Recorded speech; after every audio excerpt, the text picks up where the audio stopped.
Hi friends, Island Homesteader here, and today I want to show you the easiest way to make your own homemade kombucha.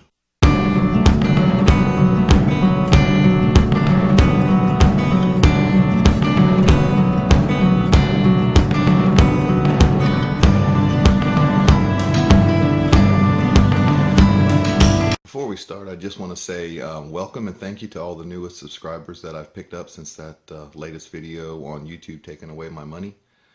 Since then, YouTube has demonetized my channel, so now I'm just going to have to work on building my subscriber base and getting the 4,000 hours of view time in 12 months that I need. I also want to shout out a channel that I just discovered a couple days ago through the Texas boys Justin Rhodes Can One Family Make a Difference collaboration. That 1870s homestead. If you haven't watched this channel yet, go watch that channel. If you like anything that I do, I think you'll like everything that they do.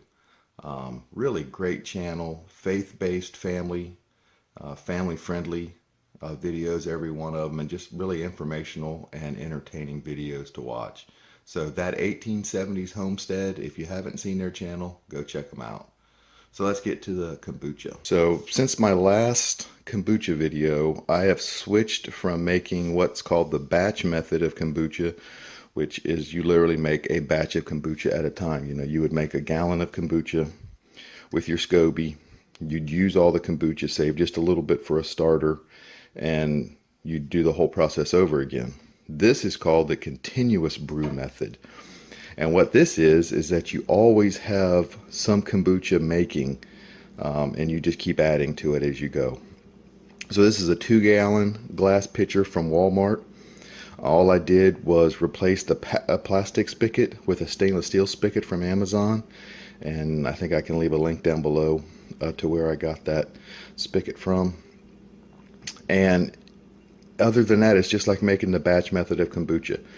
You would start, the last batch method that I made, I saved 2 cups of starter and put the SCOBY, 2 cups of starter, and then 2 gallons of sweet tea in this container.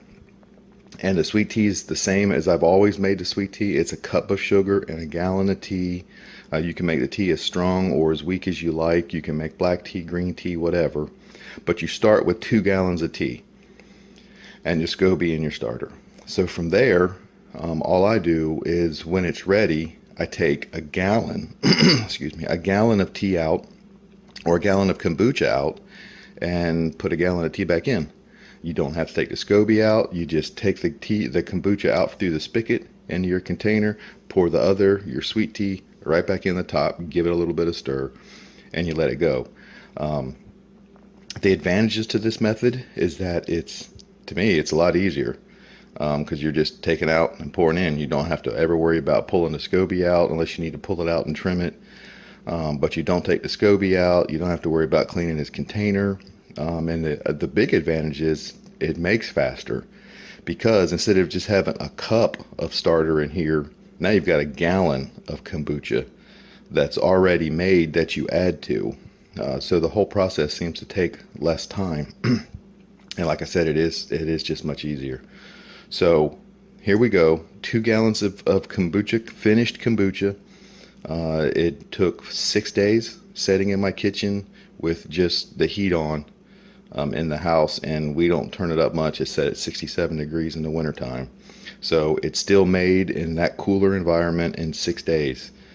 And it's ready to go now. So what I'm going to do is take a gallon of this out so that I can put it in my bottles and do the second ferment like I've showed you in my other video. So I'm not going to show you that again. I'm going to take a gallon out and then I'll put a gallon in. So let me get a gallon out and then I'll show you. So here you can see I've pulled a gallon of the kombucha off. I do run mine through a coffee filter just because my wife especially doesn't like drinking any of the stringy bits that you might get from the kombucha, but that's completely optional. You don't have to filter it. The only other thing I've done is now take the cloth I keep on the top off so I can pour the tea in. The spigot made that so much easier. You don't have to pour any of that trying to get it out of there, making a mess. The spigot makes it so easy. And now it's as simple as putting this gallon of tea back in the jar with the gallon of starter and the SCOBY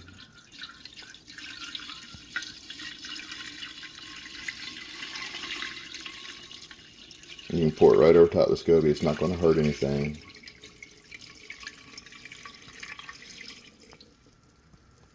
Simple, easy, quick.